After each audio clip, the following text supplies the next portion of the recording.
दिल्ली का साहसी युवक आर्यन हर साल दोस्तों के साथ घूमने जाया करता था। इस बार उसने नैनीताल की हसीन मगर रहस्यमय वादियों में पिकनिक का प्लान बनाया।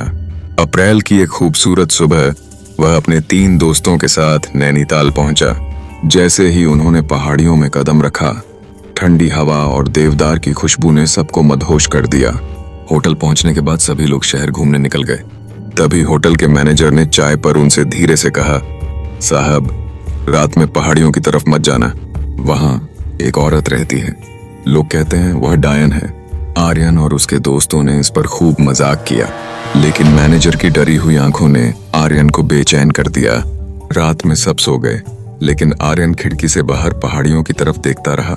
ठंडी हवा के झोंकों के बीच उसे लगा कोई सफेद साड़ी पहने औरत दूर खड़ी उसे घूर रही है। अगले दिन सुबह सब लोग नैना झील घूमने चले गए, लेकिन आर्यन का मन बेचैन था। शाम होते ही उसने दोस्तों से अलग होकर पहाड़ियों की तरफ जाने का फैसला किया। पगडंडी पर कदम रखते ही ठंडी हवा और गहराता अंधेरा उसे डराने लगा। थोड़ी दूर पर एक वीरान मंदिर दिखा और उसके सामने वही सफेद साड़ी वाली औरत खड़ी थी। उसकी लंबी काली जटाओं में ठंडी हवा उलझ रही थी। उसकी लाल आंखें अंधेरे में चमक रही थीं। कौन हो तुम? आर्यन ने हिम्मत कर पूछा। उसने धीमी आवाज में कहा, तुम मेरे होने के लिए आए हो।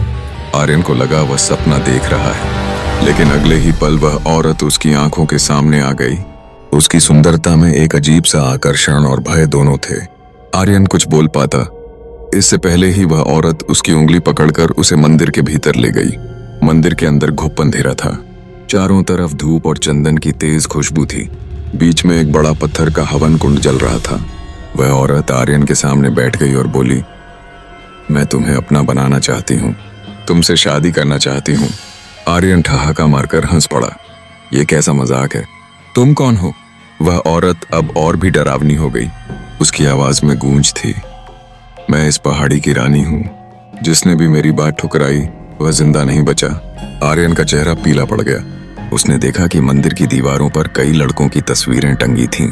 उन सब की आंखें सूनी और गले पर खून के निशान थे। औरत ने आर्यन की हथेली थाम ली। उसका खून जैसे जम गया। कल रात हमारी शादी होगी, उसने कहा। उस रात आर्यन किसी तरह वापस होटल पहुंचा, मगर वह इतना डरा हुआ था कि सो न सका। अगली सुबह जब उसके दोस्त उसे जगाने आए, उन्होंने देखा कि उसके गले पर लाल निशान पड़े हुए थे। दोस्त डर गए और बोले, तू अकेला क्यों गया था? अब क्या होगा? आर्यन ने उन्हें सारी बात बताई, मगर कोई उसका यकीन नहीं कर रहा था। उसने तय कर लिया कि खुद इस रहस्य का सामना करेगा। शाम होते ही आर्यन ने खुद को तैयार किया। उसने अपनी दादी की दी हुई चांदी की माला अपने गले में डाल ली। वह जानता था कि ये किसी भी बुरी आत्मा से बचा सकती है।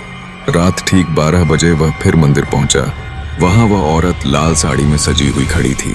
मंदिर के चारों तरफ अजीब सी रोशनी थी और हवा में गंधक की बदबू फैल रही थी। तुम तैयार हो? उसने पूछा। आर्यन ने कांपते हुए कहा, हाँ। मंदिर में एक बड़ा मंडप सजा हुआ था। हवाओं में गूंजती आवाजें और जलती हुई अगरबत्तियों के बीच आर्यन को लगा कि वह किसी और ही दुनिया में आ गया है। विवाह शुरू हुआ। आर्यन के गले में वरमाला डाली गई। उसने देखा कि मंदिर की दीवारों पर टंगी तस्वीरें धीरे धीरे गायब होने लगीं, मानो पिछले सभी लड़कों की आत्माएं इस शादी के पूरे होने का इंतजार कर रही थीं। शादी पूरी होते ही औरत ने अपना असली रूप दिखा दिया। उसकी आंखें खून जैसी लाल हो गईं, बाल हवा में उड़ने लगे, उसके नाखून नुकीले और लंबे हो गए। उसने आर्यन का गला पकड़ लिया। अब तू मेरा है, तेरा खून मेरी जवानी बनाएगा। आर्यन ने अपनी सारी ताकत लगाकर माला उसके गले में डाल दी। औरत ने दर्द से चीख मारी। उसका चेहरा डरावना होते हुए राख में बदलने लगा। औरत की चीखों के बीच मंदिर की दीवारें फटने लगीं। मंदिर के बीच में एक पुराना पत्थर खिसक गया और उसके नीचे कई लड़कों के कंकाल पड़े थे। ये मेरे शिकार हैं, वह चीखी। अब तू भी उनका हिस्सा बनेगा। मगर माला की शक्ति इतनी तेज थी कि औरत पूरी तरह कमजोर हो गई। आर्यन ने अपनी जेब से एक छोटा सा ताबीज निकाला और मंत्र पढ़ते हुए उसके ऊपर डाल दिया। मंदिर के बीचों बीच एक काले धुएं का गोला बन गया। औरत की चीखें हवा में गूंजने लगीं। उसका शरीर उसमें खिंचता चला गया।